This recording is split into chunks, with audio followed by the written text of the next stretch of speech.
हम प्रभु की महिमा के लिए एक गीत गाना चाहेंगे।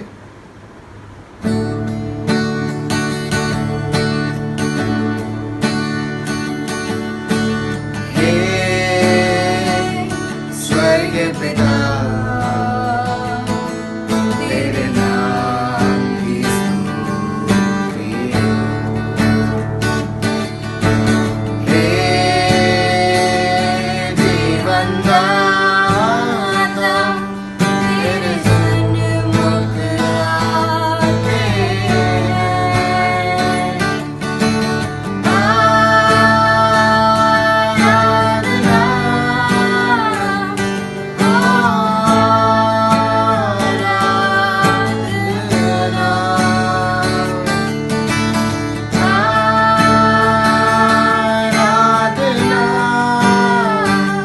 आराधना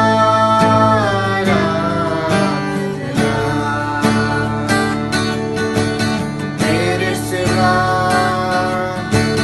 कोई नहीं, आराधना के योग्य तेरे समान कोई नहीं, स्वर्ग में या पृथ्वी पर। आराधना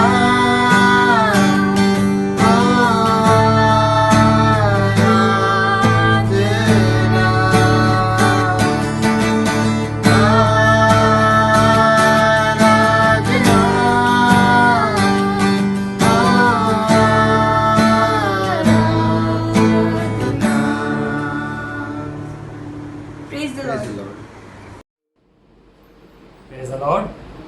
खुदावंद यीशु मसीह के नाम में आप सब लोगों को खुदावंद के नाम में सलाम देता हूँ। खुदावंद अपना विश्वास करता हूँ कि आप सब लोग अपने घरों में बहुत अच्छे हैं। खुदावंद आप सब की हिफाजत कर रहा है। आप सब लोगों का धन्यवाद करता हूँ और वेलकम करता हूँ जो इस समय हमारे साथ जुड़े हुए हैं, ताकि आज के इस दिन हम परमेश्वर के नाम को धन्यवाद दे सकें और कुछ बातें परमेश्वर के कलाम से सीख सकें। आइए इससे पहले जब कलाम में आगे चले हम दुआ करेंगे, अपने सरों को झुकाएंगे और परमेश्वर से दुआ मांगेंगे।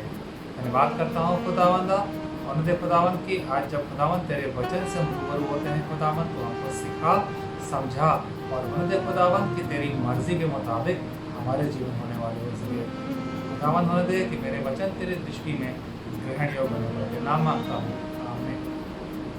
Praise the Lord. खुदा यीशु मसीह का धन्यवाद करता हूँ आज के इस सुंदर समय के लिए, जबकि हम भले अपने घरों में हैं लेकिन फिर भी एक दूसरे के साथ हम जुड़े हुए हैं।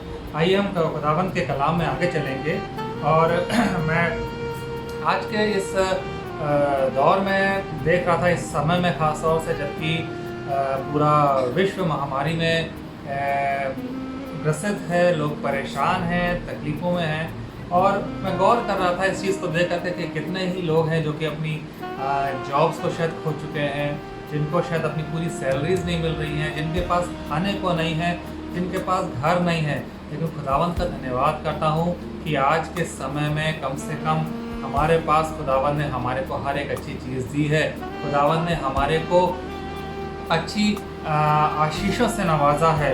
और अगर हम देखें तो पूरी दुनिया में आजकल जैसे सोशल मीडिया पे हम सब लोग दुनिया चीज़ें वायरल हो रही हैं कि लोग जगह ब जगह खुदावंद यीशु मसीह के नाम का अंगीकार कर रहे हैं। लोग पहचान रहे हैं उस खुदा को, लोग उस खुदा से बातचीत करना मांग रहे हैं और चाहते हैं कि वो खुदा उनकी हेल्प करे, उनकी मदद करे। और वाकई में बहुत अच्छा समय है जब वो लोग जो शायद खुदावंद को कभी नहीं पुकारते थे या बहुत कम पुकारते थे, आज वो अपना ज़्यादा से ज़्यादा समय अपने परमेश्वर के साथ बिता सकते हैं।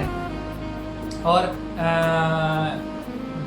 भजन संहिता में लिखने वाले भजन संहिता 121 और उसके पहले पद में कुछ इस तरह से लिखा है, साम्स 121 और उसकी फर्स्ट वर्स में कुछ ऐसे लिखा है कि मैं अपनी आंखें पर्वतों की ओर लगाऊंगा, मुझको सहायता कहाँ से मिलेगी।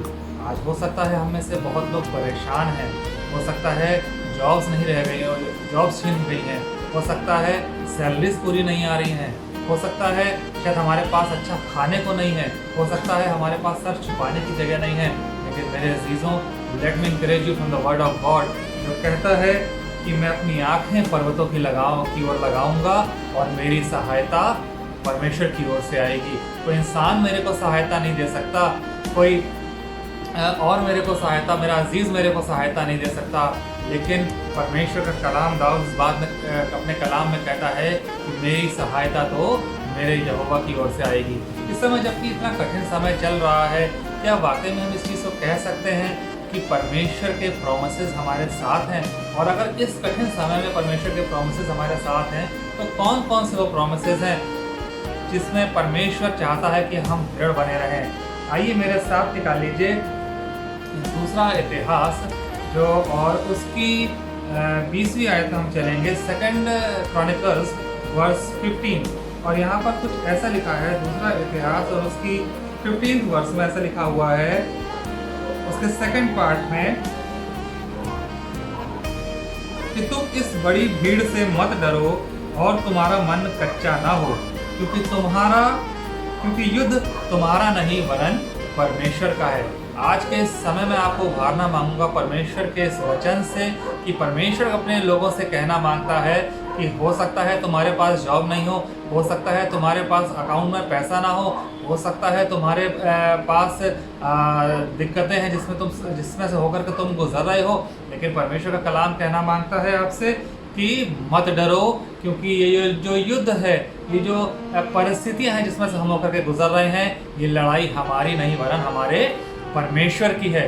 और मुझको और आपको लड़ने की ज़रूरत नहीं है, घबराने की ज़रूरत नहीं है, क्योंकि मेरा परमेश्वर है हमारे साथ और वो हमारे लिए सब कुछ करने की क़ुव्वत और ताकत रखता है। इसी तरह से हमें किसी भी परिस्थिति में हम क्यों ना हो, लेकिन ख़ास तौर से आज इस समय में जबकि हमारा घर से निकलना बंद है, जबकि हम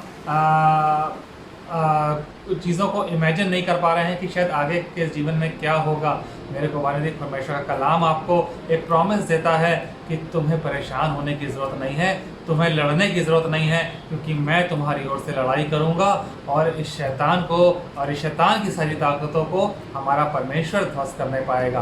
लेकिन ज़रूरत है मैं और आप उस पर भरोसा रखना सीखें, उस पर विश्वास करना सीखें। दूसरा प्रॉमिस में अगर हम चलें तो वो हमको मिलता है मत्ती रचित सुसमाचार, मत्ती अगर हम पढ़ें और मत्ती की 6 बाब और उसकी 25वीं आयत में कुछ इस तरह से लिखा है, मैथ्यू वर्स 6:25 में कुछ ऐसा लिखा हुआ है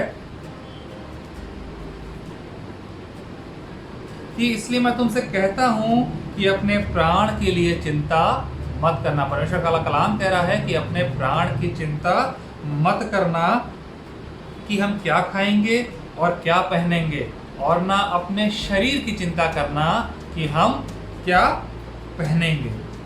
आज हम में से हर एक को शायद यही चिंता हो रही है, पैसे तो हैं नहीं, अब क्या खाएंगे, जो हमारी सेविंग्स हैं वो ख़त्म होती चली जा रही हैं, हम कैसे आगे सर्वाइव कर पाएंगे। लेकिन परमेश्वर का कलाम कहता है कि हमको परेशान होने की ज़रूरत नहीं है, क्योंकि हम चिंता करके अपना एक भी पल ना घटा सकते हैं और ना बढ़ा सकते हैं। परमेश्वर अपने कलाम में इसी तरह से कहता है कि उन गौरैया को देखो, उन सुपाबेनी को देखो, जो कि ना बोती हैं ना काटती हैं, लेकिन फिर भी उनका प्रभु सही समय पर उनको आहार देता है, उनको कभी भूखा नहीं सोना पड़ता।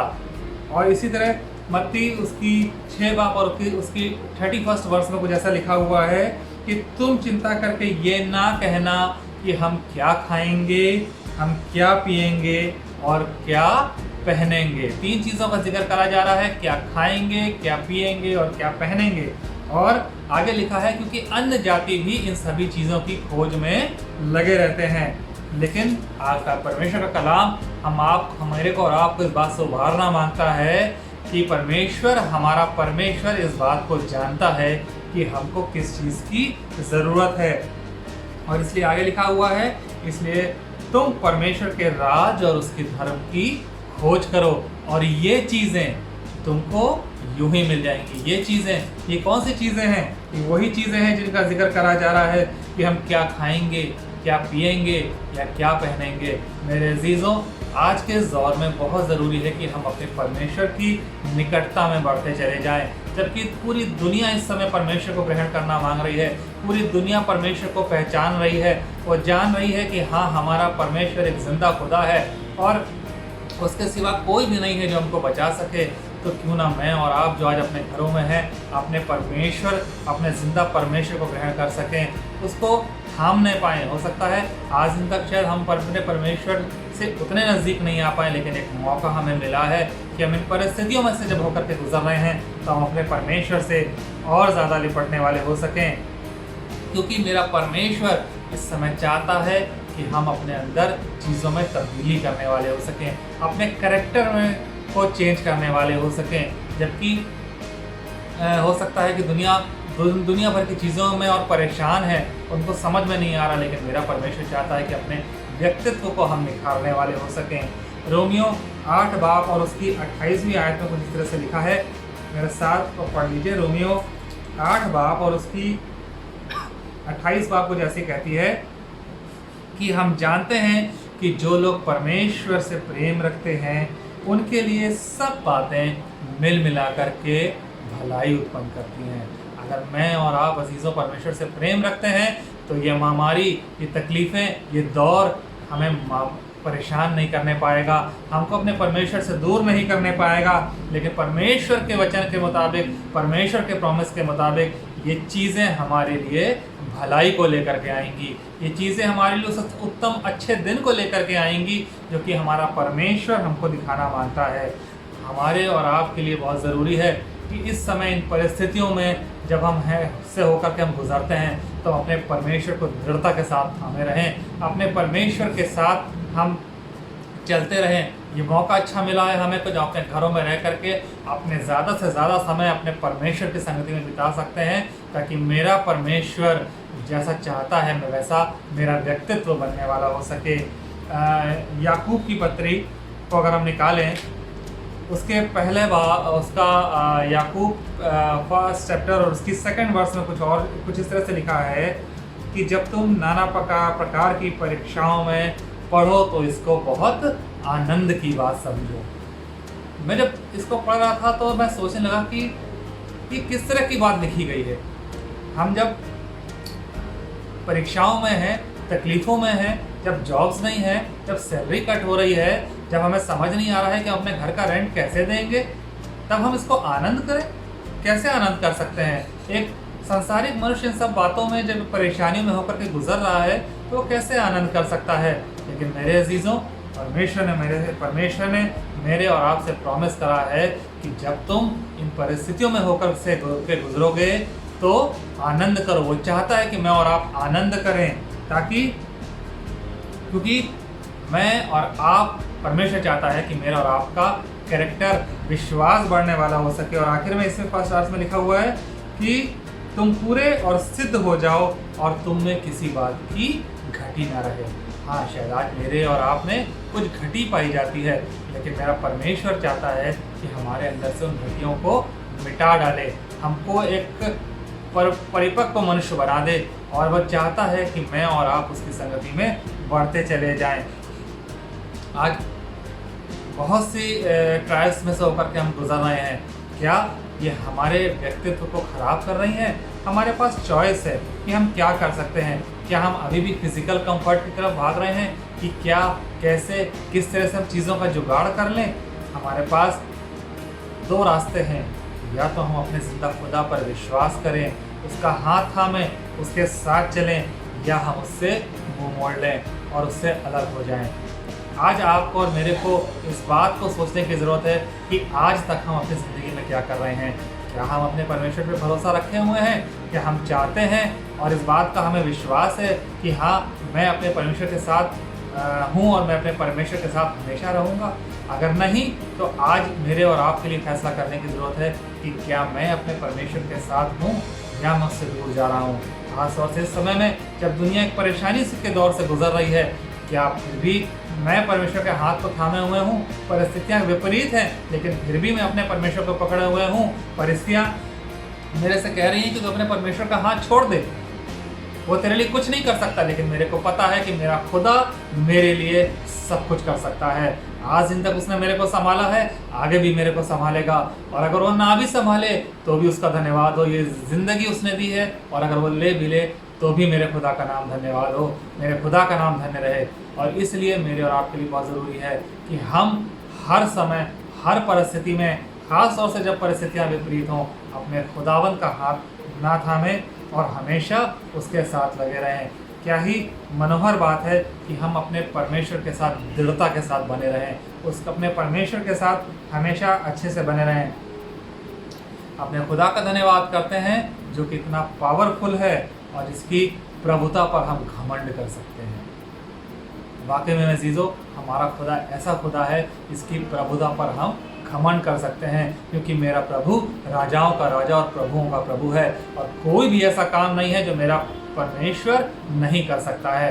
लेकिन वो चाहता है कि इस समय में हम अपने आप, अपने व्यक्तित्व को, अपने कैरेक्टर को हम चेंज करने वाले हो सकें, जैसा परमेश्वर हमारे कैरेक्टर को मोल्ड करना मांगता है। इस समय वो चाहता है कि हम एक अलग मनुष्य बन करके आने वाले हो सकें, ऐसे भेंट बनने पाए हम, हमारा जीवन ऐसा होने पाए जो परमेश्वर को पसंद आए।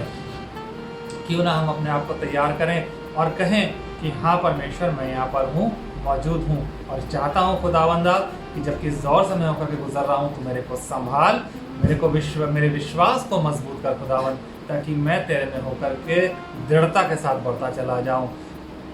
कल मैं एक गीत, बहुत पुराना गीत है जो सुन रहा था, जिस तरह से कहता है कि only believe, all things are possible, only believe, ला तू ईमान, ला तू ईमान, सब कुछ हो सकता है, ला तू ईमान। आज से परमेश्वर पर विश्वास रखें और खुदावन आपके लिए, मेरे लिए और इस संसार के लिए सब कुछ करेगा। आइए अपने आँखों को बंद करें और दुआ मांगेंगे।